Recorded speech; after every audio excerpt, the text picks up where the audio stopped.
మిమ్మల్ని వాడుకుని వదిలేసే మనుషులను ఎలా గుర్తించాలి? మీరు ఎవరికో ఒకరికి ఎంతో మంచిగా ఉంటారు. వాళ్ళ కోసం ప్రాణం ఇచ్చేంత సహాయం చేస్తారు. కానీ వాళ్ళ పని అయిపోయాక ఒక్కసారిగా మీరు వాళ్ళకి అవసరం లేని మనిషిలా మారిపోతారు. చాలా బాధగా ఉంటుంది గదా! కానీ నిజం ఏంటంటే వాళ్ళు మిమ్మల్ని ఇష్టపడలేదు. కేవలం వాడుకున్నారంతే. మరి ఇలాంటి మనుషుల్ని ఎలా గుర్తుపట్టాలి? మొదటిది, వాళ్ళకి ఎప్పుడు పని పడినా మీరే గుర్తుకొస్తారు. కాల్ చేస్తారు, మెసేజ్ చేస్తారు, ఏకంగా మీ ఇంటికే వస్తారు. కానీ మీకేదైనా సమస్య వచ్చి సాయం అడిగితే అక్కడ నిశ్శబ్దం తప్ప ఇంకేం ఉండదు. రెండోది, మీరు ఎలా ఉన్నారో, ఏ పరిస్థితిలో ఉన్నారో వాళ్ళకస్సలు సంబంధం ఉండదు. మీ బాధ వాళ్ళకస్సలు పట్టదు. కానీ వాళ్ళకి చిన్న ఇబ్బంది వచ్చినా సరే వెంటనే పరిగెత్తుకుంటూ మీ దగ్గరికే వస్తారు.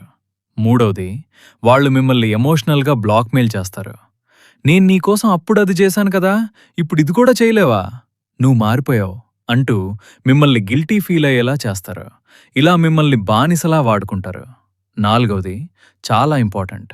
ఒక్కసారి ధైర్యంగా లేదు నాకు కుదరదు అని చెప్పి చూడండి. అప్పుడే వాళ్ళ అసలు రంగు బయటపడుతుంది. ఎందుకంటే నిజంగా మిమ్మల్ని గౌరవించేవాళ్ళు మీ నిర్ణయాన్ని అర్థం చేసుకుంటారు. కానీ వాడుకునే వాళ్ళు మాత్రం మీ లేదును అస్సలు భరించలేరు. చివరిగా ఒక కఠినమైన నిజం. వాళ్ళు మిమ్మల్ని ప్రేమించలేదు. మీ వల్ల వాళ్లకొచ్చిన లాభాన్ని ప్రేమించారు. గుర్తుపెట్టుకోండి, మిమ్మల్ని నిజంగా ఇష్టపడే ఏ వ్యక్తి కూడా మిమ్మల్ని వాడుకోరు. ఇప్పుడు చెప్పండి, మీ జీవితంలో ఇలాంటి వాళ్ళు ఎవరైనా ఉన్నారా?